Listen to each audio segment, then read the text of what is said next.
hip hop, nerd shit,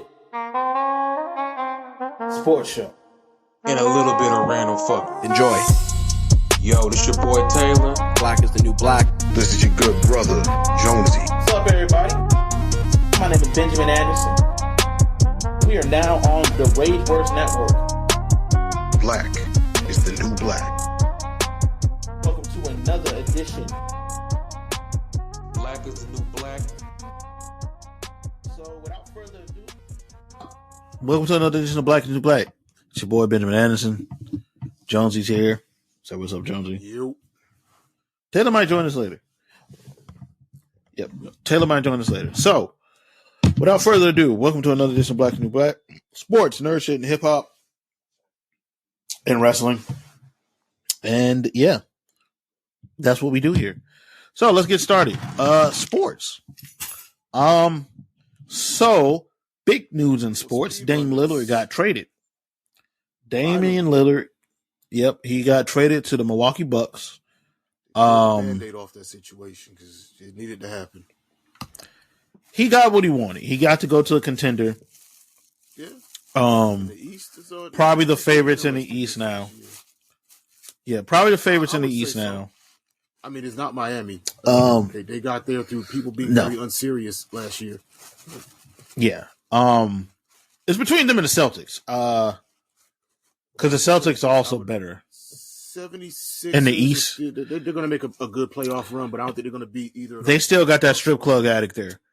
They still got that bearded strip club addict there. I thought, damn it. You know what? Low key, I thought that they had finally worked out whatever to get him to the Clippers, but you're right. They do still got is that nigga wearing a fat suit at practice this year? Because that fat suit is legendary.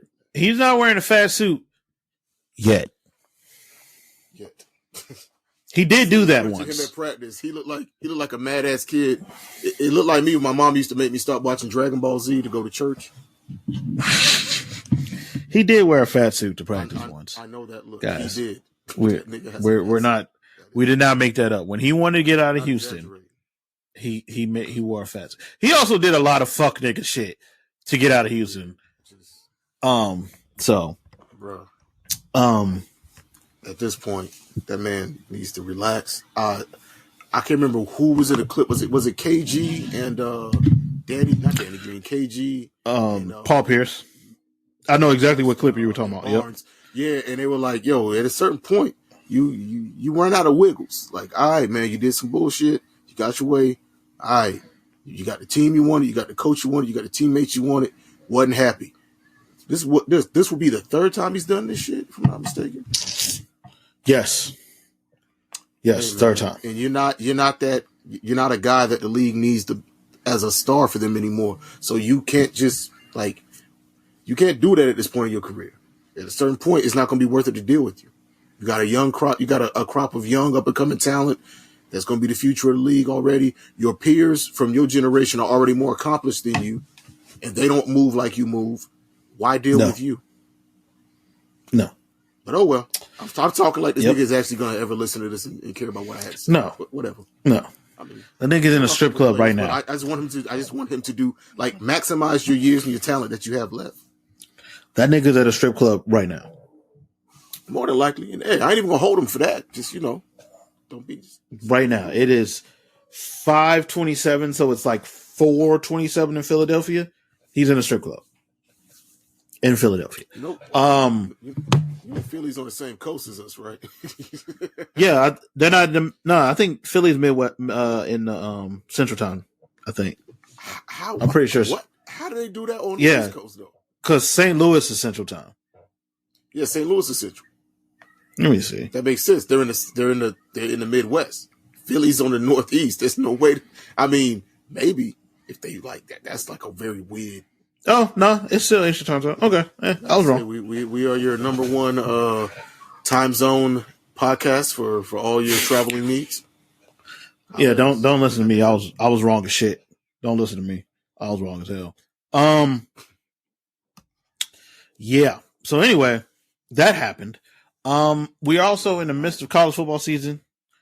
And the NFL season has started. I will say, let's not be weird about Colorado, guys. Nobody that listens to us, I think, would be being weird about Colorado. But like this team was absolutely horrible last year, and now they won last week, so now they're 4-2. That is a huge improvement from 1-11. 1-11. Like you cannot stress how good this team has been compared to what they were last year.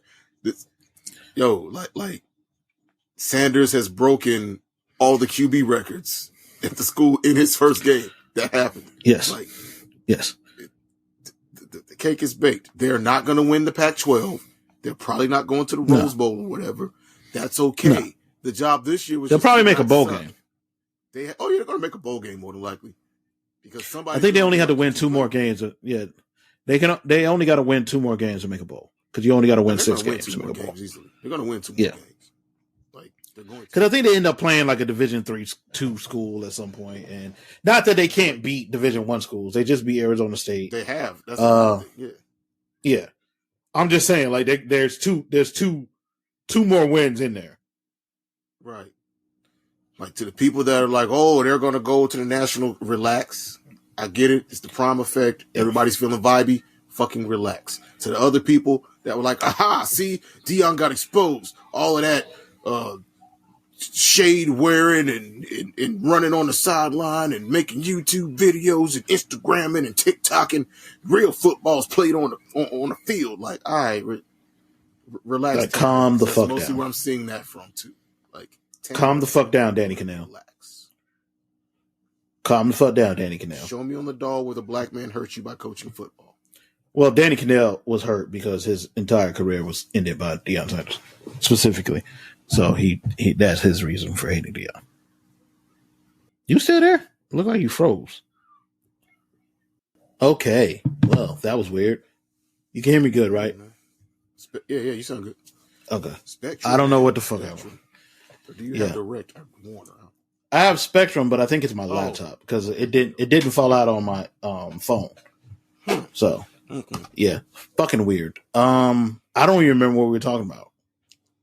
We were talking about people's reactions to Colorado and just like 2 extremes. And I was just saying, like, a lot of a certain type of media, the Danny Cannells of this world, were very, very happy to get ready for their funeral in those 2 games they lost to clearly superior schools that were supposed to beat them. Hell, they almost beat Southern Cal, which are some frauds. Yeah. SoCal. They did almost beat SoCal. Yes. That's crazy. A better onside kicking they might have. Yeah. Yeah, shit. Well, can't knock that. NFL talk. So Brock Purdy's having an MVP season, and Ben hates it in his soul of souls. Not really. Not really. The way people talk about quarterback play annoys me. And like people talk about it after last night's game has been wild. Like same thing with like Lamar yesterday. Lamar, according to Pro Football Focus, had the highest was the highest graded quarterback they've had all the year. They lost because he threw an interception at the end of the game. His team had the most drops since a team has had since 2010. They dropped 8 passes. Like they dropped 8 passes. They dropped 3 touchdowns. Maybe 4. Yeah, that sounds like a losing game. Yes. But like people don't understand football and they don't understand how the game actually works. So like when a quarterback does get paid a lot of money, they need to throw nothing but touchdown passes and yes, convert on every 3rd down and always win because they're getting paid X amount of money. It's a team sport. And I'm not even shitting on the receiver core of the Baltimore Ravens. It's just some days things don't go your way. Some days you don't have the best game. They play a lot of them in the season. It's a very physical game. And I'm not like making excuses. You're pro athletes, it's your job. But like just like all of us don't go to work every day of the week and be like, boy, this sure was a promotion performance here. It happens.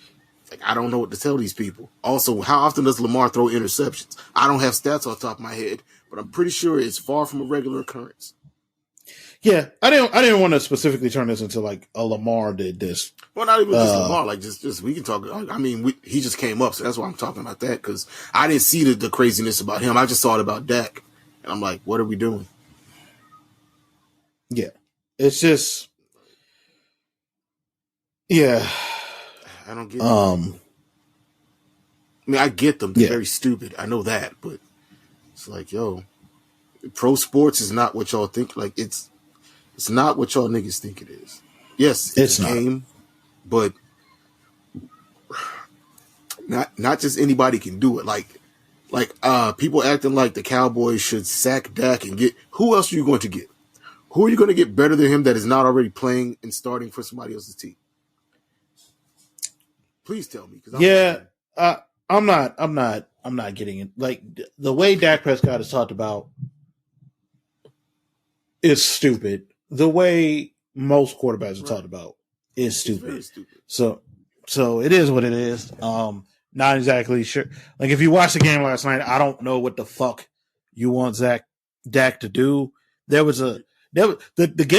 moment I knew the game was over, it was in the first quarter. I can tell you the exact play. I'm pretty sure the Cowboys ran a mesh concept. For those who don't know what a mesh concept is, you had the two receivers cross each other. Like, I think the way the Cowboys run it is that it's like 10 yards up, and their routes cross. You created like a natural pick. Somebody's going to come open on one of the sides. Fred Warner, the middle linebacker for the 49ers, blew up that play. Like, he totally fucked up the timing of the routes for basically carrying. When I say carrying, just to explain to people, he was covering CeeDee Lamb. He carried him through the mesh, bumped the receiver that was coming past him. So now no one is fucking open. So Dak has to hold the ball. Then Fred Warner, after doing this 10 yards down the field, or like 15 yards down the field, gets the sack too. Like, I don't know what you want Dak to do on that play. Like, I'm not sure. But since y'all don't know what you're watching, it's Dak just held on to the ball. What the fuck he supposed to throw it? But, it is what it is. But Ben, I play Madden, and I would have made a play in that scenario. In that scenario, you would have thrown a pick in Madden because there was no one open. You would have thrown a pick in Madden too. Like, no one was open. Like, if Fred Warner, if a player did that, you're going to throw a pick in Madden too, because there's nowhere to throw the ball. But irregardless, the answers, Ben, they know the answers. The answer is Brock Osweiler to the Cowboys. That's the answer. It's time to upgrade that QB position in Dallas. Brock Osweiler, I believe, is a commentator now. I think so. That's why I try to pull a guy who I know is not playing anymore. I don't know exactly what he does. I'm pretty sure he's a commentator for like the Pac-12 network or something. I say, doesn't he do college? Anyway, moving on. Yeah. I think for the Pac-12 network. Anyway, it is what it is. Moving on to the good, I think that's nerd shit. Yep, that's about it for that. New Castlevania dropped. I've only seen the first episode. I really enjoyed it. I'm gonna catch up on it. A lot of stuff's been dropping lately, like Generation V. There's like movies I gotta catch up on. Other Netflix series. I finished the new season of Kengan Asura. I finished the new season of Bobby. But yeah, I'm gonna get on Castlevania. But Ben, you've watched it. You've also been within the discourse online about it, which unfortunately went about how we would expect once we realized there were going to be too many black people and too many colors and women in it for the Tanner Brigade. So, all right. So without getting into like. Not without getting into super duper spoiler territory, even though it's the first season, it's more of a setup season than anything. So like, even if I told you the whole story, there's nothing spoiled per se. Like, I'm pretty sure if you saw the Netflix announcement for season 2, you saw Alucard. So like, he doesn't show up until the last second of the show. But anyway, so for those who don't know, Castlevania Nocturna is very loosely, I want you to understand this, very fucking loosely based on Rondo of Blood, which is like I think the second. I know nothing of like the chronology of when these games. I'm trying to remember which. I know a lot of random lore because I was watching the lore videos to help me sleep over the summer. But like somebody did a timeline of which each game falls in. I'm just look, man, just give me Castlevania. Like what I mean, I was trying to remember in what order was it released, not where it falls in them. Because for those who don't know, the first 4 seasons of Castlevania are very loosely, based on Castlevania 3. Nigga, Castlevania doesn't even understand what it's doing with its own lore. Then they added no, it doesn't. Stuff like time travel. There's a game that has nothing to do with the fighting game. They end up in the fucking future. Each other. Yeah, the future. There's the future ones. Yeah.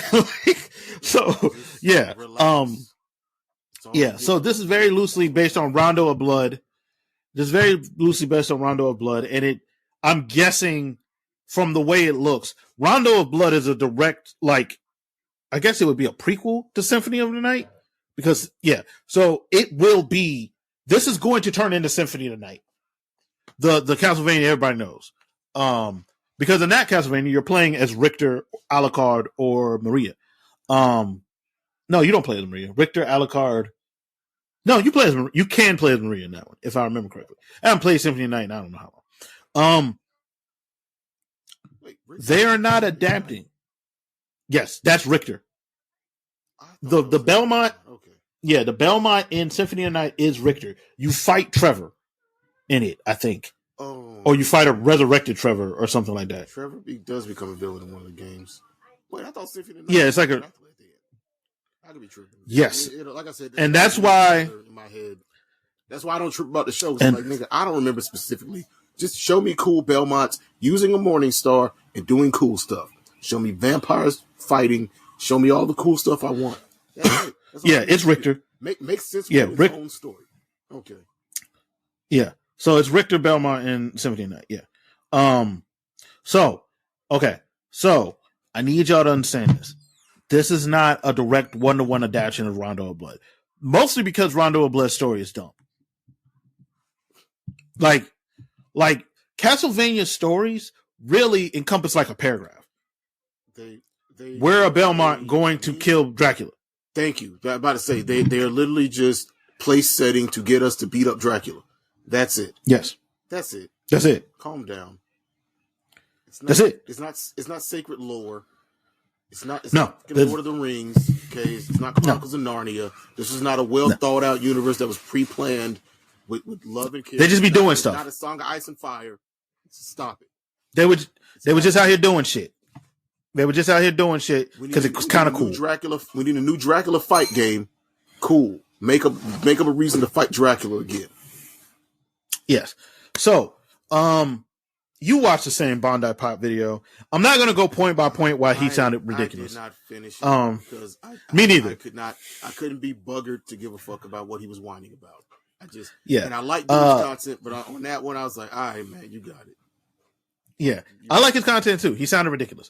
What I will say is they changed characters. I thought Antoinette watched the first seasons though, so that to me is like, why would you expect any of the stuff you claim? I'm gonna get to that.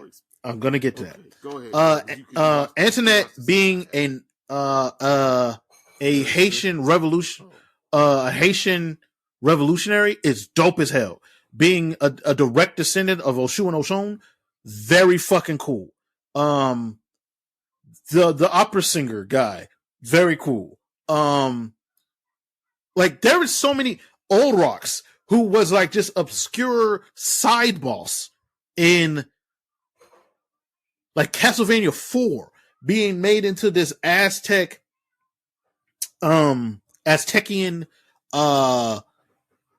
conniving antagonist, sort of. If you watch the show, you'll know why I say sort of. Same thing with the main villains. The one that had the pink hair. I can't think of a goddamn name now. But Ben, where do all these colored people come from? I'm gonna get to that for a second. That doesn't work. There was a lot of really cool stuff that happened in this. 0.00165% of the population is breaking my immersion. Jesus Christ. Vampires were Caucasians. And when those real vampires in the 1800s were all Caucasian. Let me talk about what I like about the show before I get into these idiots. The action was really dope. I love the art style they've done for these. It's slightly different from the first 4 seasons, but it's still in the same kind of vein. All of it was dope, right? I cannot wait for the second season. My nigga Alucard back at the end. Come in. He looks like Symphony in the Night Alucard now, but it's also been 400-ish years since the last time Belmont saw him or something like that. So I thought that was cool. We get, different we get 3 Belmonts in this. Well, his mother's in this, his grandfather's in it, and Richter. But anyway, mentions of Trevor and Cypher, all that. All right. So, also Belmonts can do magic now because Trevor slept with Cypher. Boom. The reaction to this from losers on the internet was very weird. But expected because I saw the episode, I think it was episode 3 or 4, where they go about explaining the Haitian Revolution, right? Because Annette is a Haitian revolutionary. And they explain how she got her powers and how she, the Haitian Revolution and all that. For those who don't know, the Haitian Revolution is the first successful transatlantic slave revolution. Slaves rose up in Haiti and won their freedom. They also had to then pay France back for their freedom, but that's something else I don't really want to get into. Yeah, it's a bunch of fucked up shit that happened because they won their freedom. But anyway, imperialism. Yeah, imperialism is great, guys. I stopped myself from saying something. Imperialism is great, guys. Hey. Bucko, bruh, let's calm that down, pal. Bruh, I felt it like, how you think something and I felt it coming down and like somebody was like, stop, don't do it. Somebody was standing at the door. No, go back. We're gonna have to get ourselves an on-site manager with fresh takes. Like, yo, don't antagonize the K-On fans. Cause yeah, yeah, colonialism and imperialism is great, guys. But anyway, so I really enjoyed that, and this is also one of the first times, and you might see it more in France because this is more tied to them than it is to us. But this is one of the first times I think I've seen the Haitian Revolution talked about in fiction, positively anyway. So I thought that was really cool. But I was watching an episode. I was sitting on the couch with my wife, and I was watching the episode. And another place I've seen it mentioned is also in other vampire fiction, but that's written by Philadelphia by brother Rodney Barnes, right on the wire and stuff. Oh, okay. Yeah. Yeah. First 2 places that I've seen. This is the first time I've seen it in like animation like this, definitely. Yeah. Oh, it was also mentioned in Vampire in Brooklyn, if I'm not mistaken. If not, I do not remember. It's very briefly because it might have been. Vampire was Haitian, if I'm not mistaken. Anyway, it might have been. I don't remember. Nigga, I don't remember anything from Vampire in Brooklyn except when he was in the church pretending to be a preacher. Evil ass. Yeah, I remember that. Evil ass. Yeah, I don't remember nothing else from that movie. Evil is good. Eddie Murphy is great. Whoa, watch out now. Yeah. It's not good, but I was fun. Yeah, it's fun. I was watching that episode. I was like, I guarantee, and this is before I had seen anybody talk about it because I was watching the day it came out. I was like, I guarantee you, someone seeing this and saying it's woke. And lo and behold, people lost their goddamn minds. Oh, and that is a Mary Sue. Shut the fuck up. You don't know what that word means. You don't know what that phrase means. They explain to you how she got her powers. They explain to you why she can fight. Like, if she's a Mary Sue, then what is Richter? But Ben, I don't care. She's the wrong person doing it. She's not the protagonist. The protagonist is allowed to have all kinds of, unless the protagonist is Rey in the new Star Wars trilogy. We don't want that protagonist. No, she should. She needs to earn. I don't even think, to be honest, I don't even think Ray is a Mary Sue. I think between 2 and 3, she was poorly written. I don't think she's a Mary Sue. They did her no favors how they wrote her. That's all I'm not getting into a rant about that. How that franchise of films was written overall. Yes. The fact that it was just really no plan from film to film. Scattershot all over the fucking place. But that's not her fault. Her character wasn't a Mary Sue. Anyway. Yeah. The reaction to that, the reaction to her being black, oh, well, there was like 1.6 black people in Europe. First off, she ain't from Europe. They explain when you see her where she's from. She's not from Europe. But she should have been visiting. They tell you. No. Ben, I don't care. That's what you don't understand. I know she got on a boat to come there, but I also know that they couldn't afford boats from Haiti because they were a poor third world country. They had no economy. They had no wood to make boats. Everyone knows Haitians didn't leave their island until the French gave them boats later. Science. Blacks can't swim. Yeah. How'd she get there? It was so much just very thinly veiled racism. It's like, yo, you're barely putting, like, the veil is like, I can see straight, like, if I touch the veil, my finger goes through it. Yes. Like, relax. Second, gossamer thread bullshit. Yeah. And second, for example, the Bandai Pop video.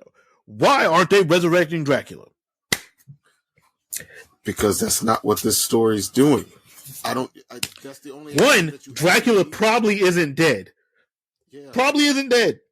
Like, if you watch the first 4 seasons, pretty emphatically they show us that Dracula did not die.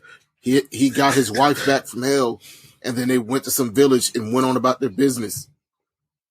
And if Alucard is still alive, and he's not even a full vampire, what do you think the Lord of Darkness is at? Like, they didn't say Dracula came back as a human. He didn't come back as a human. No, he's still fucking Dracula. And I would imagine we see him. Like, I'd imagine in the second season, we see him, maybe. Come back as a human, right? And he died. He died as a human.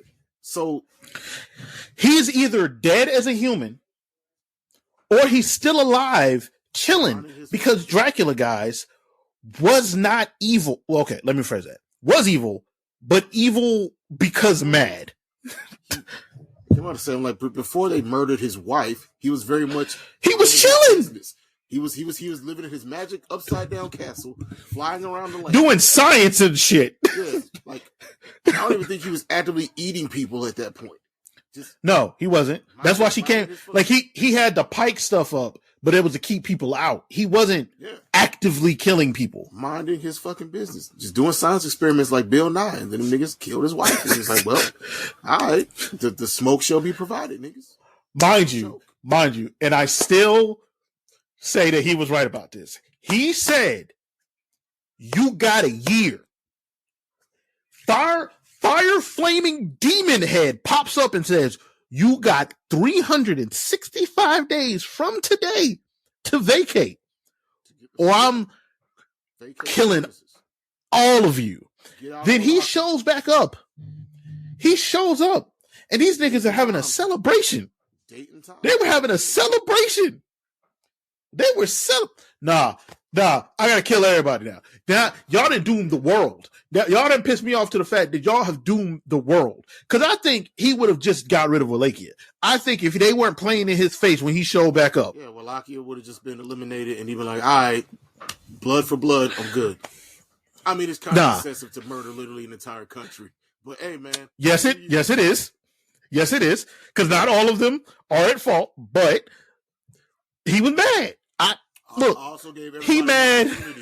Then he gave everybody a full year's opportunity to find some new job investments, to go to go to Croatia or wherever they wanted to go, Transylvania maybe, Romania. Just get the fuck out. Just go north, south, east, listen, west. The moment I see a flaming head pop up in the sky and give me a date where I'm gonna die, gotta go.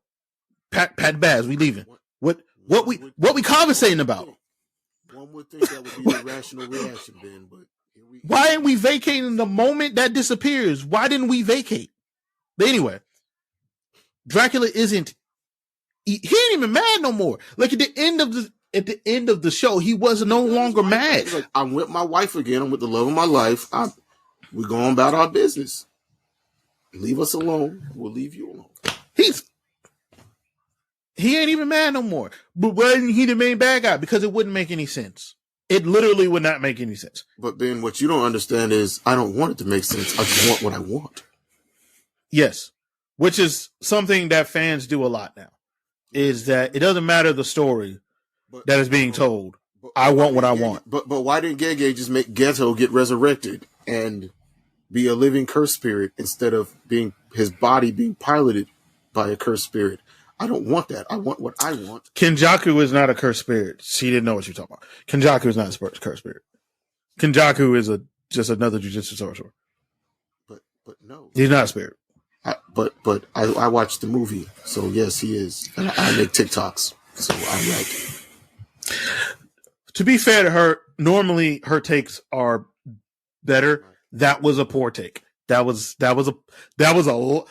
a swing and a miss. The show should be about Gojo and Ghetto because that's what I care about. Not about them. Yuji, but no, Yuji should not be the main character because I think Ghetto looks cool and has cool hair. You know who would be the main character if it wasn't Yuji? Yuta. It would have never going to be Gojo. Gege had no intention of the show ever being about Gojo. Honestly, both of them reading he will do what I want him to do. Honestly, reading Gege's interviews, I don't even think he particularly likes the character he created. Like, I think he created that character before he really established rules of the world, and based on his rules made him too strong. And now he's like, shit. Damn, now I got to figure out how to write around this. Yeah, like, that's why he disappeared for 2 years. It's like when Bendis put Doctor Strange on the New Avengers, and it's like, well, you can't really use Doctor Strange because he's fucking Doctor Strange. So you have to find a reason for him to not be involved in stories. Same with the Sentry. He's like, oh, well, I mean, I guess his shortcut for that was, well, Bob's crazy and we can't trust him in the field. Yeah, cool, but you can like just get him to grab Carnage and fly him to the sun again and rip him in half. Yeah, but he's agoraphobic, so he doesn't come outside anymore. Except that's not a thing. That's not how that worked in the Paul Jenkins. I read it. That's not how this works. Yeah, it does now though. You just don't want him to deal with the Skrulls. You don't want him to deal with the Skrulls. Just say that because that's what you're doing. Like you chose an overpowered character. You put him with essentially street level Avengers team, and now you wrote yourself into a corner where you have to write out. Well, here's why Doctor Strange didn't solve M-Day because turns out Wanda has a new type of magic that's even more powerful than even the magic of the Sorcerer Supreme. Even though I got like a power boost 2 story arcs ago, it's like or you could have just not had a magic character be the cause of one of your biggest events when Doctor Strange is on a fucking team that deals with this story. But whatever. Yes. It's the Franklin Richards problem. You power scaled yourself into a corner and now you got to punch a bullshit hole in the wall and try to shove the character in there. Good luck with that. I've heard something happened to Gojo. We won't spoil it here, but okay. Look, he took him out of the story for 2 years. He took him out of the story for 2 years for a reason. He was like, I can't do stuff because I made him. The answer should be, well, why are we doing any of this? Well, send Gojo. You just send Gojo. Now he does a bunch of cool shit before he gets sealed. So yeah, I mean, he does many ridiculous things, like how he killed. Well, we won't spoil it for those of y'all that watch JJK and haven't caught up yet. But there's a death in the Shibuya arc that is hilarious. It shows you how petty this movie is. It is phenomenal. He could have killed both of them so quickly, and he was like, "No, I'm proving a point." I'm here to prove a point. He told them niggas when they attacked the school, the next time I see both of y'all is on site. Yes. Yo, it's funny because the dub makes him even more of a dick because in the sub it's like I saw the clip with yeah. with the dub. 'Cause he's like when you take off the blindfold, he was like, I can't believe y'all thought y'all were gonna kill me with this loser ass shit. He literally says that in the dub. I was like, yo, this nigga Gojo's a dick. But yeah. And before the other thing that happens to him, he continues to be cool. It's a bunch of cool. He's a cool character that Gege was honestly like, look, he's a cool character, but I can't tell the rest of the story with him around. Because this nigga's God, essentially. You have to get him out of the paint. Like you can't just I made him basically invincible. So right. It's why people always have to like rewrite and fluctuate Hulk, Thor, and like Franklin Richards' powers in Marvel stories. Because it's like, well, if any of them niggas is around, problems should be not problems. Like, yeah. Franklin's a reality warper. Dr. Doom is doing crazy stuff. All right, well, Doom doesn't exist anymore. Or he's a snail now. Because my 8-year-old son, or whatever age he was back when we were growing up, decided that, like, this kid made a pocket dimension during Onslaught. You had to do something with him. Like, yes. I think I remember in the 80s, shortly after he like got activated powers, one writer was like, all right, we're just going to have his dad make a laser that puts him in a coma so that we don't have to make him make sense for the like next 3 years because, oh shit, that's kind of what they did with Gojo. It's like, okay, that was really basically cool story where we had him age himself up to adulthood and explode a celestial. Okay, well, what do we do now? Because he's like an adult and the Omega coma laser? Make him go away. Make him go away. Well, he's a child. He's a child. Put him to sleep for 3 years.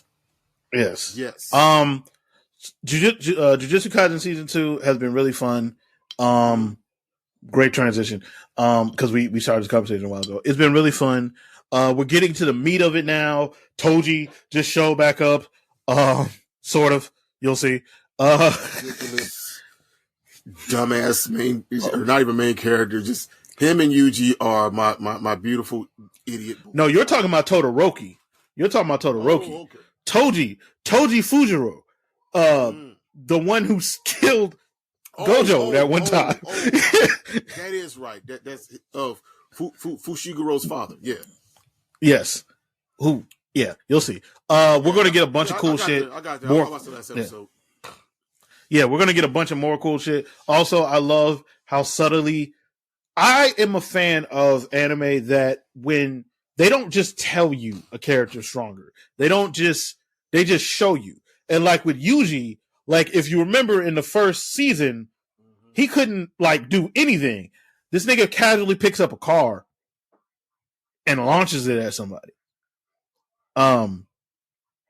Like fucks up a a high class cursed spirit like it's nothing. Like Yuji is strong as hell. He already had freak strength and stuff, but like now it wasn't freak. He was always now he's learned how to like use cursed energy to apply to like maximize that already freak strength. And I didn't get spoiled. I kind of figured, but I know why he has that freak strength. It makes total sense now why he was able to do the things he's been able to do since the beginning of the show, and why he was able to adapt and learn things as quickly as he has been able to. But yeah, last thing in nerd shit. Ahsoka. Yes. Ahsoka has finished. I really enjoyed it. I have not watched Rebels, so like some of the Easter eggs I didn't get. But I watched enough of Clone Wars to get the Ahsoka related stuff from Clone Wars. So overall, it's not even one of those cases where, if you don't get all the Easter eggs, it's not for you. You can jump. My wife has never watched either of those things. She was able to just enjoy it on its face. You'll get more out of it if you know like the lore and stuff. But I think everyone was very well casted. Sabine got on my fucking nerves, but that was what she was supposed to do. Like, I get it. I thought the guy they casted to play Ezra in this live action format was really good.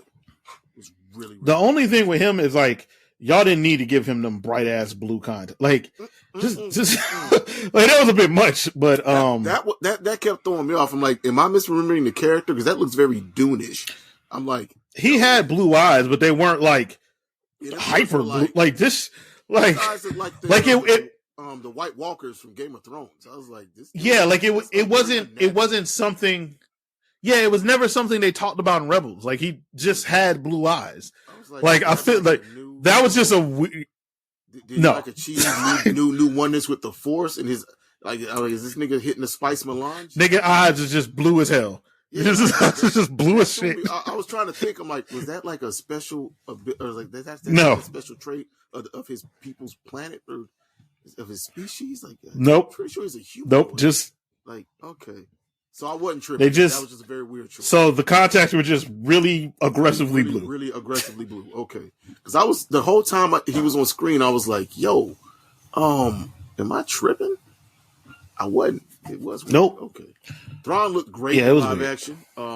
I do have some questions about going forward, like where this falls within continuity, because I'm pretty sure this happens between Jedi This and before the new happens trilogy. Because yes, it happens. It happens like 20 or so years before the new trilogy. Okay. Because when we see Ahsoka at the end of the last, they reference he's gonna Moff Gideon and his shit that went down. This is happening. This is happening like at the same time as right? Mandalorian. Okay, I thought yeah, so. it's happening at This happens at the same because remember we see the Night Witch chick in Mandalorian. We do. Like when Ahsoka catches her, it's in Mandalorian season 2. Yeah, you right. Yeah. Yes, I remember what you're talking about. Yeah. Season 2 or 3, I can't remember. It was one of the seasons, but yeah. I think it was 2. It might have been 2. But yeah, so this is happening at the same time as the Mandalorian. So plus it's really easy for them to be like, this is not affecting anything because they're in like deep space currently.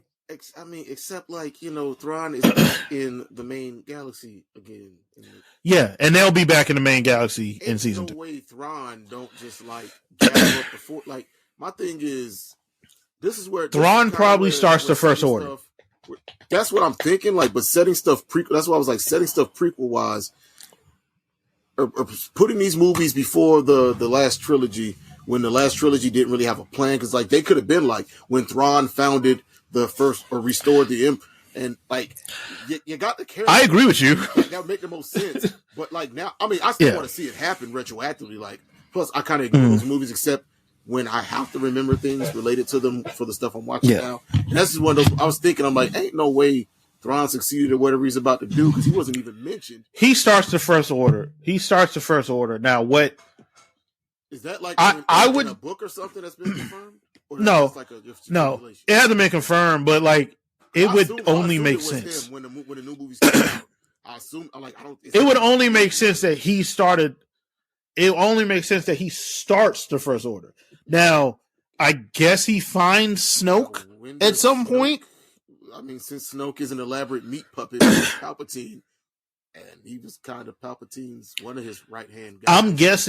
I'm guessing in season 2, we get Snoke, which, by the way, should have just been Plagueis. They should have just made him Darth Plagueis. Could have been Darth Plagueis. Which I feel like was the original plan. Taught Palpatine the power of resurrection. Could have, whatever. What do we know?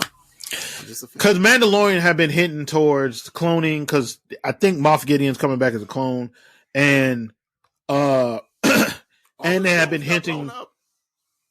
Oh, they did. All of them got blown up. Yeah, all of them got blown up. Oh yeah, the Mandalorian. Yeah, that is true. He was trying to infuse the Force sensitivity into. That's true. Remember, they woke up and then got them joints out the paint quickly. Yeah, that's true.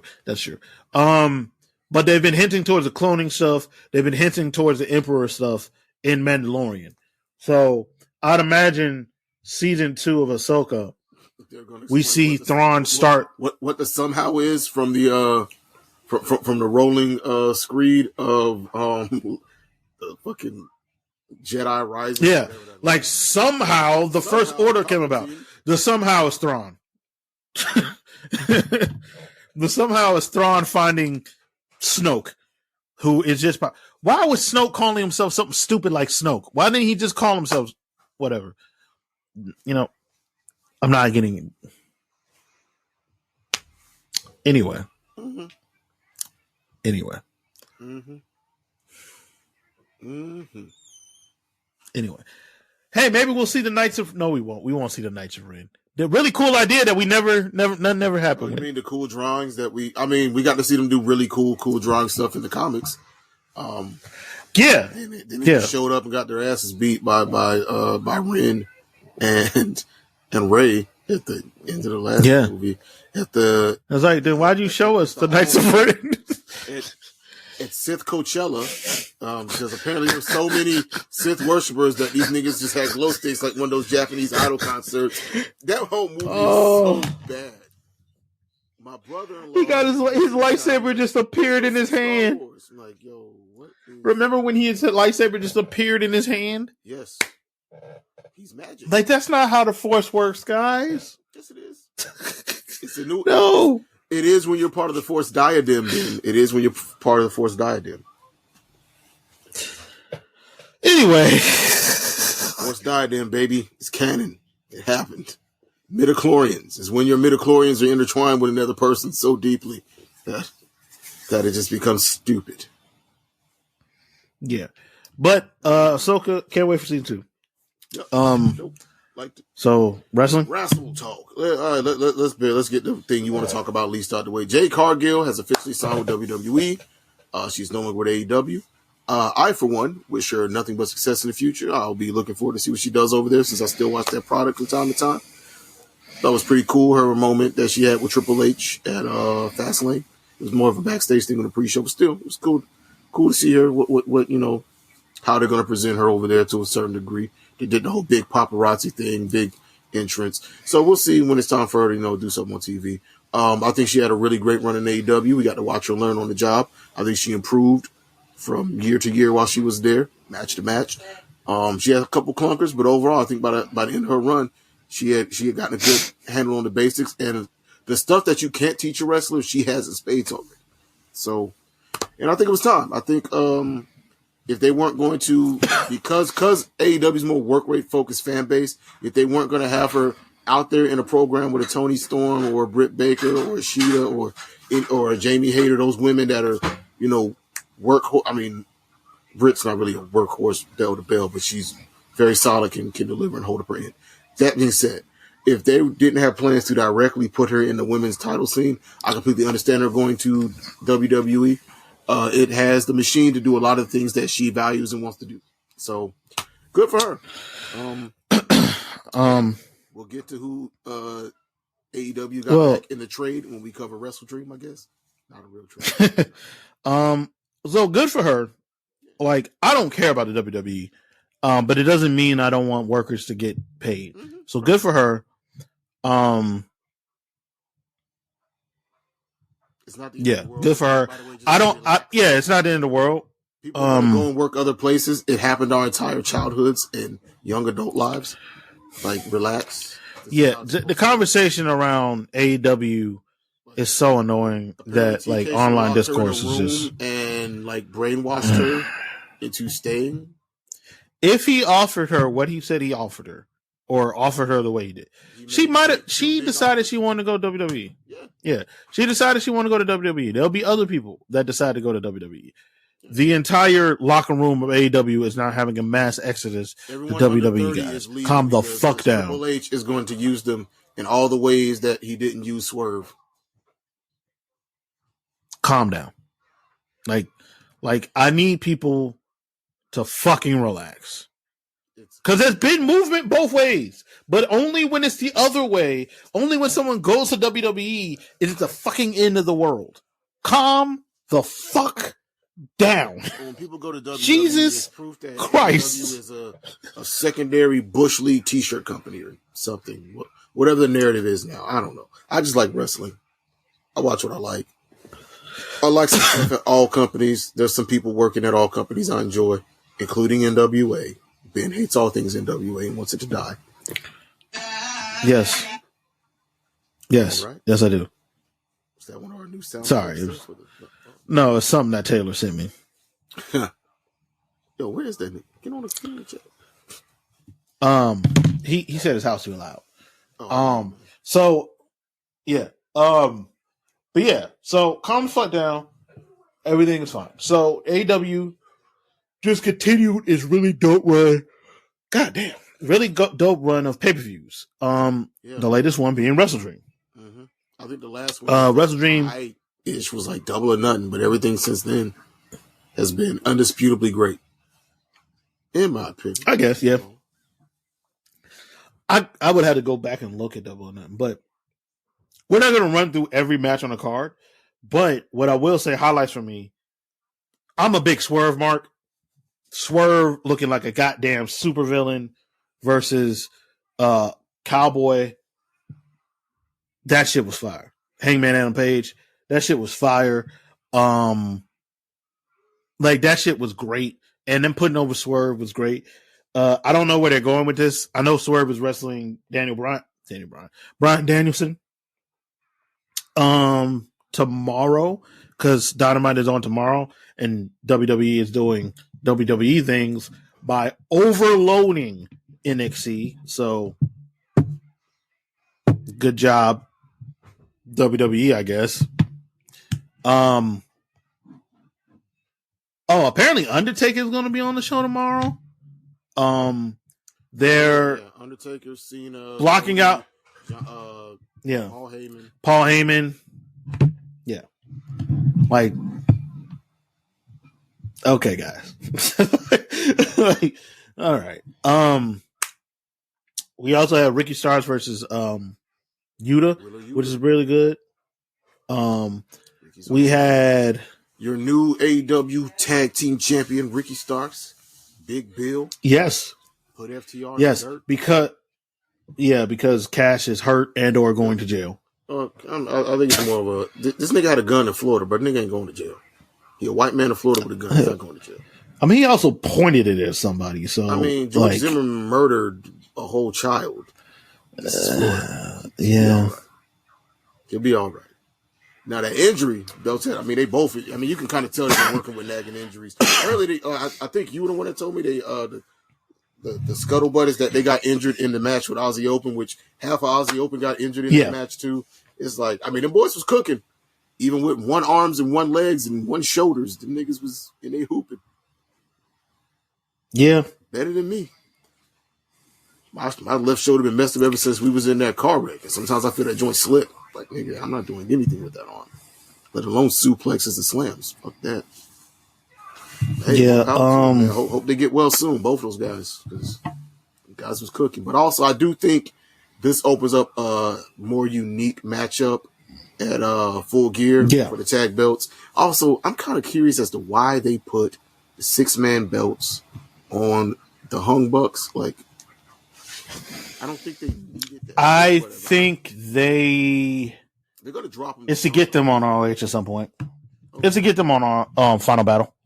It's to get them on Final Battle. They're going to drop them at Final Battle. I guess it's to, to put the bigger AEW names on the show. That makes sense. Okay. I can see that. Yeah, they're going to be on Final Battle. Yeah. Because Final Battle is when? Final Battle is December. I don't know when Final Battle is. Final Battle's in December. They'll have until Final Battle. They'll have until Final Battle. Yeah, well, it is October, so November, December. Yeah, that makes sense. Yeah. You can add another. Because I think it feels like. Yeah, it feels like they are with the ROH tag the titles, like with MJF having the tag team title, which we'll see what ends up happening with that. It's probably gonna. I mean, Nana said that the Gates of Agony. Basically, the guys are gonna go. They're the 3-man stuff. They're not gonna get. They're not looking for a rematch. Gates of Agony are gonna go into the tag title picture. Brian Cage is interested in the world title or the TV title over there. So yeah. I can see Mogul. Yeah, so Mogul Embassy having more gold soon. Yeah, so we'll see. Cage versus Samoa Joe. What else happened on this card? Yeah, Cage versus Samoa Joe. The ridiculous 6-man with the Callis family. Also, denying us the right to hear Elevation. Great heel work there, Don Callis. Having everybody come out to your evil refrigerator music. Don Callis is great. In the Last Supper picture, this nigga is Don Callis has been out here. Don Callis is great. Quiet as kept me one of the best heels in all of wrestling right now. Just like the chorus of boos is so aggressive Yes, I have not heard It somebody. is. It's like crazy. that in Like modern wrestling since Tommaso Ciampa when he had no music. oh, that was great. Oh, the heyday of NXT when he came out with no music, dog, and the shot where he stood in a ring like this, and it was all the Johnny Gargano All the face on. signs, yeah. He had all the Johnny signs. And Good days. Good. Just screaming at the top of their lungs, "F you, Ciampa!" And him just looking out like, yes, you all are finally looking at me. Good times. No longer in Johnny's. Yeah, man. Man, NXT Black and Gold at its peak was, wow. Nothing was finer, I tell you. The best North American wrestling. Good times. But anyway. I'm trying to remember what else was. Oh, and then the main event. Oh, good. Golden Lovers and Jericho. Everybody delivered. The match was exactly what you thought it would be. It's just everybody cooking. Everybody was cooking. And we got Murder Bushi. Shibata and Kingston beat 7 shades of shit out of each other. That was great. That was great. They went out there and did it for Inoki, baby. Yep. And then we got Christian versus Darby. Darby Allin. Yeah, that was the main event. Yep, the TNT. Hey, over here, multiple titles can main event shows. Christian is doing, to me, in my time knowing of Christian, his best work. Oh, I 100% ever. agree. And I was one of those people that like he is. Christian was underused in WWE. I was so glad when he went to TNA and had that run there. I thought when he came back, I thought he was good in TNA. I thought when he came back from that run, they were going to treat him completely differently. And no, they didn't. Oh, Edge got injured. He has to retire. So I guess we'll give you a token title win, kind of how like they did Ray when Eddie died. Then it was like you can always tell when Vince is doing something for a brief moment and he doesn't actually want to do it for the person. Because he immediately makes them look goofy. Yes. Hey, Christian won. This is great. Like when Rey Mysterio won. Mm-hmm. Like when Rey Mysterio won the title. Rey lost every non-title and match that he had as champion. Yep. Nasty work. Every single one. But Christian has been cooking, man. He's been doing the best work of his career for about a year now. And just over a year, actually. Yeah, so, since he turned heel. Yeah, since he turned heel, he's been great. Body in it, man. Like this stuff with the stuff he's had with Darby, having Nick Wayne with him now. It's just been great. And then at the end of the match, Saturday too, explaining his motivation. Yep. At the end of the match, we get the Nick Wayne heel turn, which I think is really good for Nick Wayne. I think Nick Wayne is a really good face, but I think him as a heel is really good. Also, he's like 18.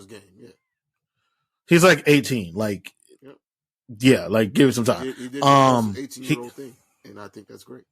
He's going to essentially be Christian's bump guy, and hey, that's a good learning to sit under. Yeah, which is one of the reasons also I'm not worried about like young people living in AEW. They have an 18-year-old.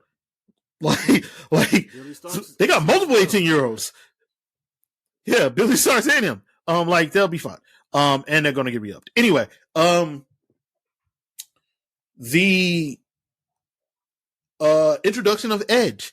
Because I knew he could still use his music because I had seen a report earlier that he had his music. He just had to get "You Think You Know Me" redone. I'm pretty sure that was Beth Phoenix's voice. Yeah, Beth Phoenix saying "You Think You Know Him." Yeah, it was great. Like Edge was great. I saw some people saying it's gonna be like Booker T going to TNA, and I don't think he does. I don't think the company in the way that Booker T viewed. A lot of guys that came to TNA during that time period did not respect what it was, did not come there to make it better. Yes, it was below WWE. They knew that. Everyone, I'll be honest, we all knew that, even as fans. But the guys that came there with the spirit, the guys that came like Kurt Angle, like Sting, that wanted to build it into something, wanted to get back to the business, wanted to help craft it and create something there. They were pushed aside. They were pushed aside for the dudes that came there and didn't care about that shit. Yeah, essentially, because like Kurt's solo run really got derailed a bit with all the shenanigans with the Main Event Mafia. And I love the Main Event Mafia; they were fun, but like Kurt wasn't out here doing wrestling machine stuff when he was in Main Event Mafia. It was more like Also, I don't think Kurt physically could do some of that shit by that time. Hey man, Perk Angle had no limits, man. Perk Angle had no limitations. But I think Edge. I'm not calling him Adam Copeland. That's just too much. So I'm gonna call him You're not gonna call him rated superstar Adam Copeland. That sounds way more WWE. Also, guys, do not call the executioner the Adam Cutioner. Just don't call it anything. Whatever the fuck he said, the Copecution. Yeah, just call it execution. You could just call it execution. Did they copyright execution? I hope if they copyright execution, but not rated R superstar. Just call it the like the execution. Or just because he's got how did they not the legend like with Edge written in it? Call it the Legecution. Not even that. Just something with the word legend in it. Just don't call it the Copecution or the Adamcution, or whatever the fuck Nigel said. Don't call it that. Oh, yeah, I think it was Nigel that was like. I think it was Rick Abani that said that. Oh, whichever one of them say that. Don't do that. Don't do it again. I don't know which one it was. We need to get back to calling Tony Storm's Hip Attack to Sweet Cheeks music. Let that woman cook. She came with the name herself. Tony knows what she's doing. She is. Her and Kiera Hogan had the gayest match. The classic asses. Asses was asses. They had the most lesbian-pilled wrestling match I think I've ever seen that wasn't a bra and patties match. Like, and it wasn't for the male gaze. It was just, we're both kind of gay. So we're just going to bite each other's ass. She bit Kiera Hogan's ass and just suplexed her. Tony Storm. That is certainly a unique way to say it. They need to put the belt on Tony. I mean, they need to put the belt back on Tony, dog. But I know we got I feel like this whole Mercedes thing is being cooked up. So like, all right, but like, yeah, I know, but man, maybe just maybe Tony's doing it. Tony is doing excellent work, man. Somebody on Twitter said, and like normally I disregard people, but this shit is actually great. She should win the TBS championship and rename it the TCM championship. She should win the TBS championship. And then rename it the Turner Classic Movie. Oh yeah. Because that's her whole. Oh, she should win the tournament. Dog, her handing the script to Kiera Hogan. She keeps adding things. She keeps adding layers to this character, and it's great. The script, the chin up, tits out, and watch for the shoe. It's time for like she is.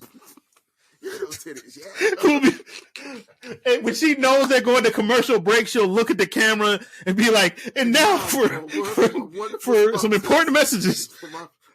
Like I've liked Toni Storm since I saw her in Stardom. So like I've always thought she could go. Oh, always. This is the best character she's had. Cause like in Stardom, she was just like punk rock, I wrestle girl. Punk rock gaijin girl. Which is a character. Yeah, and then which is a character. And then when she was in NXT, she was punk rock. Me and Rhea Ripley don't like each other. And then when she went to the main roster, she was a joke.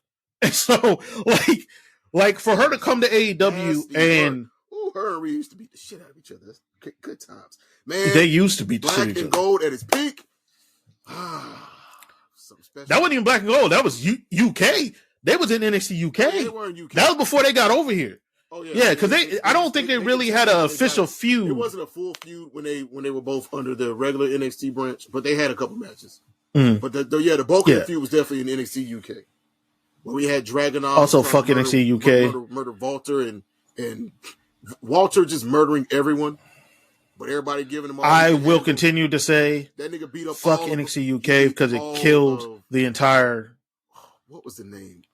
He beat up all the British Strong. British Strong? Yeah. All them niggas want to smoke with Walter.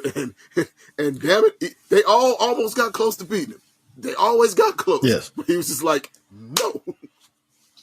I beat all you. Only reason I say fuck British UK or UK NXT UK is because it killed, it messed up the UK scene. And it took Walter from me because Gunther could be the best wrestler in WWE. And I believe y'all when you say he's excellent. I ain't gonna watch it. He might be the best match for match worker in the company. You're missing out. Man. Listen. I totally believe you. That's great. You gotta get over those It's over there in the corner, man. And just love all wrestling, man. I'm just trying to tell you. Is the rapist still the head of it? No, not technically. He's not. Oh, okay. The head is whoever. He still work there? I mean, a lot of rapists Endeavor? have lots of places, sir. Oh, okay. Endeavor? Oh, the people that employ the MMA sweatshop that is the UFC now? Nah, I'm good. Yeah, that place. I haven't done my UFC rant on here, guys, but you might not be hearing me talk about UFC that often. Ben is kind of falling out with the USC. I get it. I mean USC. MMA sweatshop, baby. It does not. It does not pay people their value. It doesn't. It doesn't. I have been so. When I say I have been almost not commie pilled, but socialist pilled. Like, leftist. What color is that? Is that no? The sickle. The sickle is communist. I don't know. The red and yellow comrade. I was gonna say red pilled. But then I was like, oh, that doesn't mean that. You've been sickle pilled. Yeah.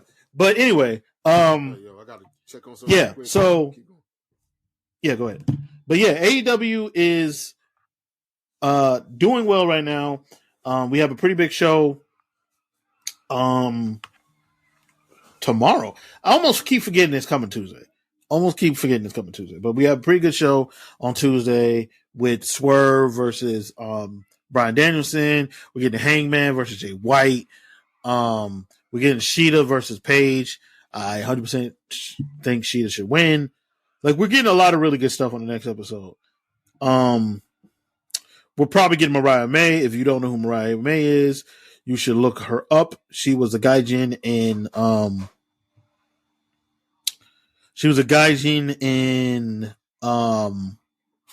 Stardom. So you should probably look her up. But yeah, I'm looking forward to all of it, man. I'm looking forward to all of it. We should probably get to the Drake album. I'm gonna try to wait a little bit until Jonesy gets back so we can talk about this Drake album together, because I think he deserves to be also able to talk about how he feels about it. But yeah, man, AEW is cooking right now. Don't let the negative Nancy's online make you think that it's not, because they will. So yeah. Yep. Yeah. All right. I'm back. Yeah, I was just saying how much I was liking what AEW is doing right now. Yeah, I especially want to highlight the way Swerve has been taking these steps forward into the main event. I said it when he came back on Dynamite after taking a little bit of time off and just came back swolled up. Like, that man putting on world championship weight, and he liked the tweet. So I was like, I'm on to something. He's been having conversations. And he will be the first black AEW World Heavyweight Champion. I feel like that is 100% what's happening. Organic, and it's going to be. And that's the thing I like about this. It's not one of those, I hate to say this, I don't like to do too much comparison between the two companies. But as much as, a lot of us wanted to see Big E get that run he got, well, we didn't want him to get that run. We wanted him to have a belt. We wanted him to have the belt. We wanted him to be treated like a champion. And whether it was the match with Roman Reigns at a Survivor Series, whether it was the stuff with Brock, it's just all. I don't see Swerve being treated like that when he wins the AEW World Heavyweight Championship. That man is a treasure. No, he won't. He brings a very unique and distinct and authentic flavor to AEW that was very much missing in the beginning, and would not be there without him. He like a lot of. If you watch and you see, the rapper appearances and those types of things, that's all Swerve. That's him going out there in a big relationship with Rick Ross. That's him reaching out to guys like Flash Garments. That's him bringing in, making sure that not only is West Side Gun acknowledged being in the crowd on commentary, but he's being seen on camera. He's being involved with the show. That's Swerve. West Side Gun is at all these damn shows. Yep. Wes is a fan. Yeah. But Swerve is going to be a great champion because, he can talk. He has the look. He has the charisma. He's over as fuck. He can cook in the ring like no other. The dude is a 5-tool player, and honestly, I almost don't want to see him win any other singles gold besides that belt. I mean, on one hand, if you, I don't. there's the problem of if your I first don't know. singles belt is the world title, everything after that's a downgrade. But in AEW, I don't think that's the case because, like, if you look at the prestige that Orange Cassidy was able to put on the international title, and before him, Pac made that title. He made that belt something worth fighting for initially, and then Orange Cassidy took it to the next level. I feel like Mox was going to continue that tradition with it, but he got hurt in the match with Phoenix. So I'm interested to see if they take the belt off Phoenix since he's dealing with some. I think Mox beats him. I think Mox beats him. I think the plan long term was Mox. I love that Phoenix got to have a singles run in AEW though. But, I don't think the plan was ever for Mox to have that for Phoenix to have that belt. Mox said. I mean, they called not said, but like they called an audible because Mox was like, "Yo, I can't. Yeah. I'm feeling it." So it is what it is. Yeah. Title. But yeah, so gonna be a fun show. Man, we got Swerve versus Bryan Danielson, and bruh, that's a pay-per-view match. So the people that are like, "Oh, this pay-per-view just looks like a slightly stacked Dynamite," that's because Dynamites often give you pay-per-view matches. I need you. Whenever someone says that, I don't know. Matches. I don't know what you want because when you're saying, "Oh, Swerve versus Swerve versus Hangman is a Dynamite match," okay, who the fuck is supposed to wrestle then? Like, if we're doing a show, who are these people supposed to fucking wrestle? Well, Ben, you can't do protective booking. That's boring and predictable. But you also shouldn't burn big money matches on TV, even though TV deals is where the real money's made these days, not on pay-per-view. But, fuck do I... So, like, what we supposed to do about that? Like, the idea of, hey, that's a Dynamite match. Motherfucker, everything is a Dynamite match. They have title matches on Dynamite. Like, I don't, what, like, I feel the same. The thing is, I feel the same way when someone would say that about WWE. We had a 2 out of 3 falls tag title match, one of the best matches of the year, just on a random Saturday night. Because FTR and the Bang Bang Gang was like, let's go out there and cook. For almost an hour. Nigga, we had multiple hour-long matches on Dynamite. Adam Cole, both were fire. MJF went to the time limit draw, and was possibly Cole's best match since joining AEW. I still like the first match with Hangman. I'd say the All In one was better. I think the All In one was better. Well, no, you're right. The Dynamite one was better. I like his Revolution match. The All In one had more shenanigans. I like this Revolution match with Hangman, probably most out of the stuff he did here. Because they just hit each other really. I mean, well, Hangman hit him really hard. Like, Hangman hits everybody hard. He just hits people hard as hell. It was a very, like, his character very much was like, no, quit playing with me. I'm tired of y'all niggas acting like I'm the ace around here. I sent Kenny Omega home. I've done nothing but cook since I won this belt. I'm not the other. I love that promo. I'm not the. I love that promo. You want another shot at the Hangman? Get your affairs in order. And boy, that was fucking fire. They went and tried to kill each other in that Texas death match. That was great. Yes. Using Paul Turner or whoever as the lever for the buckshot in that match. Like, bro, I'm sorry. Good stuff. No, he did that in the. That was with the Lance Archer match. He did that. That was the Archie. That was the Archer match. Oh no, he hit him with the he put the crown of he put the barbed wire. Put the crown of thorns on him. And hit him with the dead eye on the apron. Yeah, like Colby out here like Colby out here like putting people's stuff over. Like, yes, I'm down to let you possibly kill me so that we have a great match tonight. Yes. Cole is great. Cole is great. No, Ben, he fell off after leaving Black and Gold. You see, I was told that he went to the T-shirt company and just lost his step because there's no structure. Stuff like that. Yeah, whatever. Anyway, looking forward. So moving on. Roderick Strong and all those guys do weird, stupid stuff. It's fun. Next Raw. Yes, it's fun.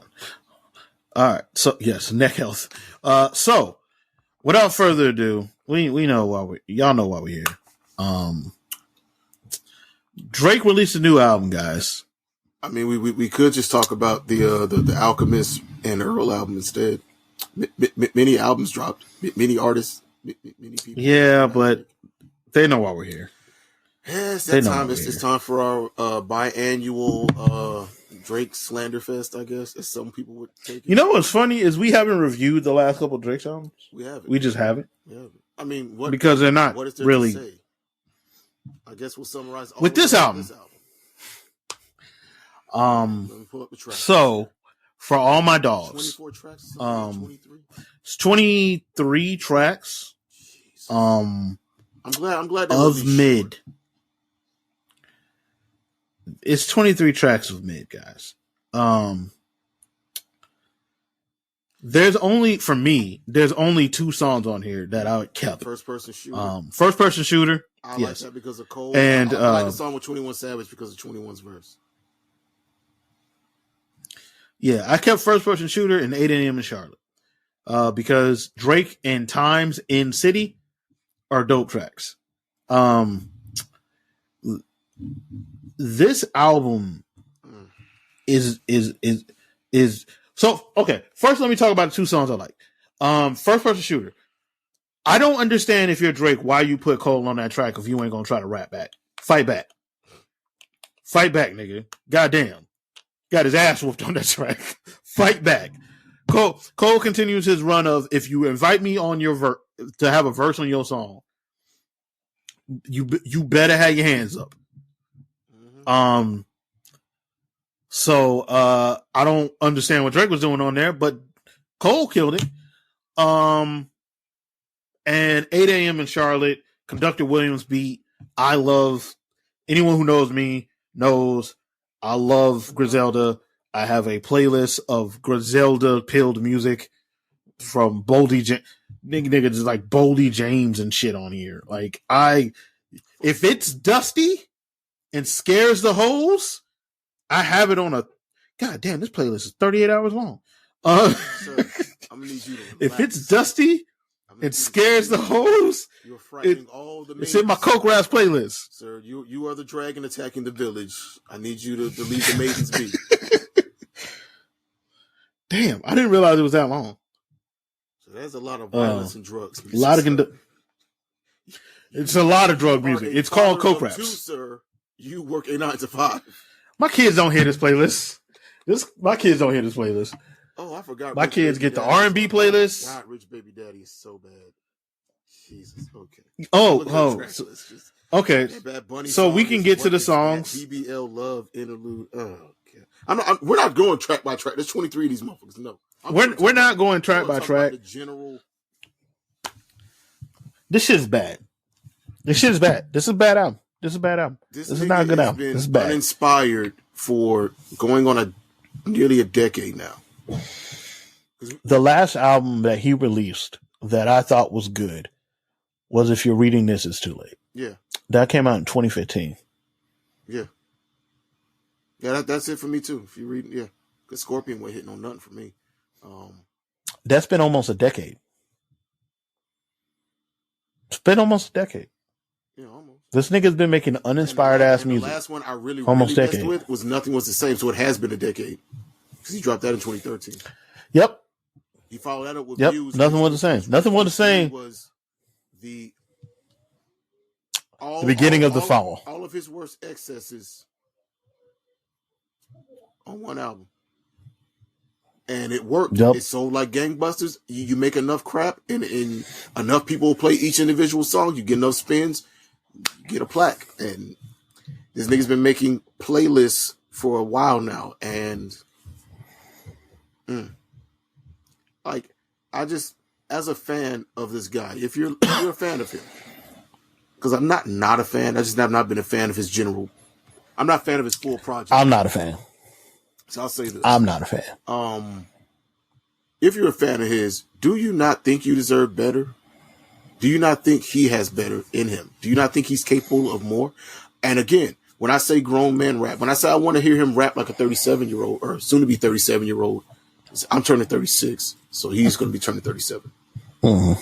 Like literally this month, bro, or 38. I don't know, whatever. But like, dude, 37. This dude's 37. So this dude has emotionally stagnated somewhere between the ages of 18 and 23. And his subject matter has not grown. I'm not saying I need this nigga rapping about 401ks and Roth IRAs and fucking school plays. He ain't got to do that. But you can still rap. That rhymed. Like it was a better rhyme than some of the ones on this album. I'll tell you that fucking much. Woo! I think I'm bi because you feel like one of the guys. Ladies and gentlemen, that's a line. An actual Drake quote. That's a bar. Look, you ain't even got to bar niggas up, bro. Just make something compelling. I never expect Drake. Drake is never going to make a To Pimp a Butterfly. Drake is never going to make a Run the Jewels. I don't expect him Drake to. is never going to make a Michael like Killer Mike. That's not him. That's not who he is. He does not have that muscle as a writer. I get it. Part of that is Drake is not going to make. He's not going to make socially. Drake is not going to make a 2014 Forest Hill Drive. No, he's not. He's incapable of doing that. Oh, go ahead. Just stop making old nigga in the club music. Like, you sound bored with your life, therefore you have nothing worth saying anymore. But you can always make money because, again, people will rush to defend this type of stuff from him, as in, well, he make music for the baddies and the niggas that get him. Y'all, of course, you ain't outside. Like the biggest thing I heard last year is for the real dancers, for the niggas that's really out here mingling, for the people that's really out here getting it in, doing brunches, getting down with where the baddies is at. Y'all know how this Drake album is ringing off, and I'm like, is it? That is not what okay, first off, boom. So if your response to anyone critiquing this album is, oh, you're old, Drake is older than me. Yes, he is. Drake is older than Jonesy. Yes, he is. He's older than both of us. 2, oh, you don't get bitches. Married with kids. I'm fine. I'm happier in my life than Drake. I seem happier in my life than him. I'm not ashamed of the woman who gave birth to my sons. So, yeah, I didn't hide my kids. Like, hey, he was hiding the world from his child. Yeah. That line is going to go down. Y'all couldn't see that, but yeah, no. That line is going to go down. If it already has it, because what a ridiculous fucking. I'm not upset at women that I dated a decade ago and seeing them happy, being happy, living their lives, being productive members of society. I'm not mad that in high school I didn't win an award and like I get on a song and disrespect a woman that won an award. I'm not. Who's out here? A supremely talented musician and teaching at the collegiate level. Fucking at Harvard and shit. Has won 4 Grammys, not just that one, but anyway. We ain't heard from you since because you don't listen to other whatever, nigga.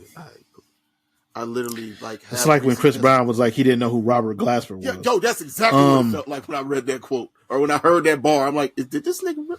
Also, are we ready to admit the weird energy towards women that has been consistent in this nigga's music? I was going to get to that. Like, I was getting there. The nigga always had it, but the first time that it really like stood out to me is I was like, ooh, that was weird. When he gave directions to the chick's house on the song with Janae Aiko, The Worst, was that it? Yeah. Like, what? Yeah. What are you doing? No, The Worst was her song. I hope this is hypothetical. Right. I know what song you're talking about. I used to bang a I was like, I hope this is hypothetical. Blah, blah, blah, to go to the da-da-da. Yeah, that's where Serrata lives. Like, whoa. My boy. You okay? I hope that was hypothetical. Like, this is just the dude. Also, my biggest issue, even if this was authentically him from a sonic and flow standpoint, like this dude is one of the most. This nigga is literally rap tofu. Like whatever MJF said about Jay White, that's what this nigga really is. Because like surrounding yourself with all these younger artists and then like co-opting their sound and their style. I thought we all agreed that this is what this nigga be on when he did it to Block Boy JB, because that was the most egregious example. Like I called it in college when he jumped on a Versace remix with the Migos. I'm like, yo. Yeah. You don't rap like that. Just be you on the track. Do Drake raps on the track. Jay-Z didn't suddenly rap like MOP because they were on the You Don't Know remix. Like, what are you doing? And then I was like, well, that was weird.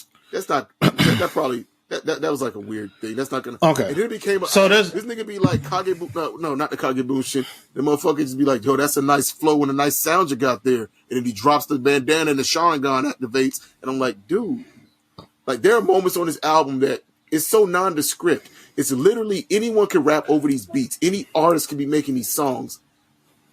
It's just Drake jumps on and maybe changes the flow up slightly to match whoever he's featured with or whatever a hot sound is currently. And that's my biggest issue with dude. I get being relevant. There's nothing wrong with being relevant and staying relevant with the sounds that are out in music. That's cool. That's what an artist should do to remain, at the top of their game. But then there's just the blatant shark biting that this dude does artistically that I can't, as a fan, I don't enjoy when artists do that, especially artists who are talented themselves. You have birthed a generation of rappers who rap like you. Now you're turning around and kind of rapping like them, and it's very weird. So there's been a lot of okay. So I want to get this by point. Go ahead. Drake says and does things that would lead me to believe that I think it was FD Signifier. If you don't follow him on YouTube, check him out. He said this on TikTok, and I 100% agree with this. I think for the most part, when the people who point out the stuff Drake says about women, calling him an incel is the wrong term. It is for him. But it's good old fashioned rich man misogyny. But he said something that I agree with. Drake acts like an incel that had the glow up, had the incel dream, right? Of he became the extreme red pill dream. He became a Chad. Yeah, I became a Chad. Yeah, I'll show them. Yeah, I am the peak masculinity. I can have any woman I want. I got the beard. I got the plastic surgery abs. I am peak masculinity, right? But I hate all these women. Like, I hate them all. Like, every single one of them. Like, no matter how successful that woman is, I hate her. I want to sleep with her because I deserve to do it. But I hate her. Because the way he talks about women constantly is weird as fuck. It's hip hop has lots of misogyny in it. Okay. Most misogyny is like face value, fuck money, or fuck bitches get money, or these hoes ain't loyal, like that. Almost like it's so cliche that you can't take it serious. His stuff comes from a deeply personal, unique place. It's not. Yes, this is a deeply.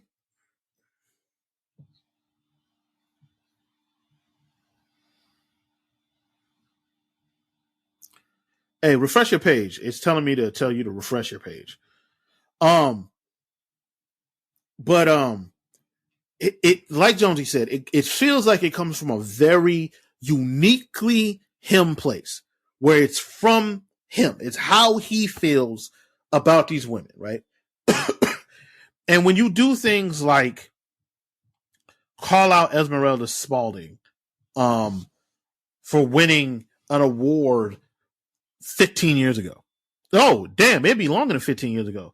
It might be almost 20 years ago. She won Best New Artist over you and Justin Bieber damn near 20 years ago, and you're still mad about that. It just comes from a very deep-seated place of when you diss Rihanna, weirdness. When you diss Rihanna because she married A$AP Rocky, or either married A$AP Rocky or they together and had two kids. Whatever she doing with A$AP Rocky. A$AP Rocky is less successful than him. He's got more hits. He gave A$AP his big Who cares? How dare you choose? Who gives a fuck? Guess what? A$AP Rocky at night gets to fuck Rihanna. You don't. Hey, you don't. I'm sure you got it off once or twice with it. That's why she put that monkey on me. Oh no, I'm 100% sure. I'm 100% sure he did, but that's not but that's what upsets him. Yes. That she's giving it away. Like, how dare you? It's his. Yeah. The weird shit he said about Meg. He's performing masculinity less successfully than me, so why are you with him? The weird shit he said about Meg Thee Stallion since she's been shot. Like, has been weird as hell. You and Tory were beefing. You tried to kill Tory Lanez. He claims that he did not say that to her or about her. That bar was not about her. He said, you bitches lying like Meg Thee Stallion. He straight up said something like Meg Thee Stallion. It wasn't like Meg Thee Stallion. He said, these bitches lying, swear they're Stallion. But it was definitely a Meg reference, but he hold on, let me find the line. Yeah, he veiled it. He didn't say Meg. He said, he basically turned it into ass shots. It was an ass shots line. It was, he referenced Meg and stuff, but he didn't say Meg. He said it, but he didn't say it. Okay, here it goes. Here we go. This bitch lied about getting shot, but she's still a stallion. Shorty says she graduated and ain't learned enough. Play your album track 1K, I heard enough. Like, and then that weird shit he did on stage while in Houston. Not that Meg. This Meg. Like, shout out to Meg, not that Meg. This, like, what is? Are you good? Are you okay? Like, it's weird. What he does is very weird. Yes, he's been weird for years, and now. But he also likes to text teenage girls. I mean, I'm gonna just keep it with the music. Yeah, I think the Millie Bobby Brown friendship thing was weird. Excuse me, I mean, yawn on the mic. Like, it's not just her. It's not just her. I mean, yeah, I know it's not just her. It's like it's been a bunch of what, and like, oh yeah, I really love high school girls basketball. Any dude any nigga that's in the barbershop that says that, we stomping out.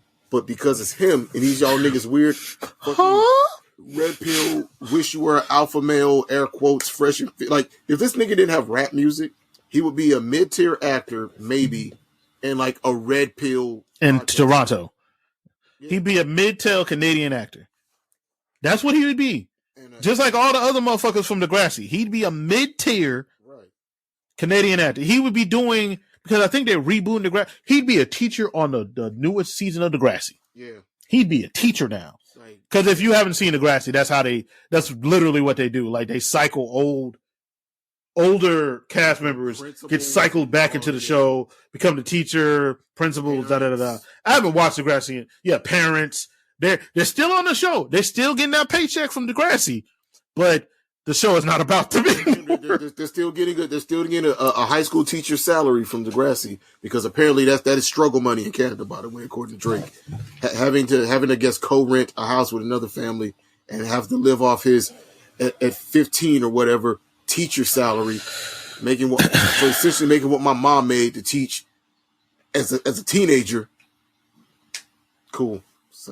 That getting paid that much doesn't actually surprise me. Like, they don't pay child actors. But anyway, he started from the bottom. Yeah, from the bottom of the suburbs of Toronto. He's fucking weird. He's a fucking weirdo, and this album is bad. And I wish he would stop being a fucking weirdo. And I really wanted to talk about and people saying it's bad, but there's nothing I can add. It's not even worth insulting because it has no character. It's like, this album, and he is not taking. This album's like eating a pack of saltine crackers, but somebody sprinkled some seasoning salt every fourth cracker. That's the best. That's the best I got. It's the best. Also, and I'll say this: it happened. It was an experience. I listened to it. There were some lines that I laughed out loud because I'm like, she can't be fucking serious. And then at the end of it, I was like, well, that was 23 tracks of Drake sounding uninspired and unmotivated. It's almost like this shit was a sequel to Certified Lover Boy. Like, if you told me those two albums were double disc, I'd absolutely believe you. If you told me both those albums were recorded in the same studio sessions, I would 100% believe you, because he sounds somehow just, if not more so, uninspired here. Again, I'm not saying that I want this dude to go out and rap about the fucking geopolitics of the Middle East. No. Don't do that. You're not equipped to do it. You're not one of those guys. That's cool. I would like you to actually rap like a 37-year-old man who is a father. Rap like a 37-year-old man who has some life experience outside of dating IG models and beefing with quote-unquote local niggas who were mad at you in high school or whatever. Like, nigga, you're rapping like a 20-year-old, but you also have the energy towards this of literally being the old nigga in the club that hates being there, but you don't know the way to live. Yeah. Sounds like miserable. And that's the best way I could put it. It'd be one thing if he was like living it up and having fun. Like, if I believed that he loved the stuff he's rapping, like he loves dealing with these young bitches. He like if I could believe, but even his like ennui and displeasure for it comes off as like falsified and fraudulent too. Like, I'm gonna make a song about dating a 25-year-old or being displeased that she got her lips done. I'm gonna make it sound like I'm deeply brooding over the struggles of love. You're not. My thing isn't even necessarily that this is bad. Artists release bad albums. Like Jay-Z released Blueprint 3. You know? And niggas didn't want to my thing bad at the time either. Yeah, but Jay-Z wasn't like violently fighting against criticism album. Drake writing a goddamn dissertation to Joe Budden for Joe Budden saying he ain't like the album is ridiculous. Because Birdman threatening people and you're broke. Like that's one of the wackest. Like, if your only defense of your art or your craft is that the other person doesn't make as much money as you, that's when you've lost the argument. You've lost the debate before it began. Yes, like okay, be broke. Your album still sucks. It's the same thing. Also, like him posting random. How dare him not be a multi-millionaire? Posting random motherfuckers TikToks who didn't like the album. Like, clearly it's bothering him that Birdman threatening people who didn't like the album. Like, that's ridiculous. That is fucking ridiculous. That's a real thing. Like, people, no one is above criticism of their art. You release it to the world for the consumption of the public. People are going to criticize it. I get being upset with like bad faith criticism. But none of it, I don't feel like anything's bad faith. I don't feel like a single thing was bad faith. But it is what it is. I will never be listening to this album again. I will forget it existed. I forgot. I always forget the name of it. The dance album. I would say the dance album came out last year. We had before we started this in our pre-show. We had to track back through when his albums dropped. Like, I forgot Dark Side demo tapes even existed. Like, me too. This dude has been making essentially the same album since Views, and it's been diminishing returns each time. I can at least say on Views there were some moments where I was like, oh. Matter of fact, the reason I liked If You're Reading This Is Too Late is because it actually was a change in sound for him. But even with that, it was a prime example of what I brought up earlier. All he did was jump on the trap beat sound of 2015. Quentin Miller wrote some bangers on there, though. You know, He did. But I don't know, man. Like, I don't know, man. Like, the nigga has nothing left to say. And he wasn't saying anything particularly deep or meaningful to begin with. So where do you go from here? I guess we'll see next album. Basically. Yep. Because other than that, I guess it's a show. We can name this episode Where do you go from here? Because I don't know. Yeah. I don't have nothing else to add. Thank you guys for listening. We will not be taking another month off, hopefully. So yeah, thank you guys for listening. We out.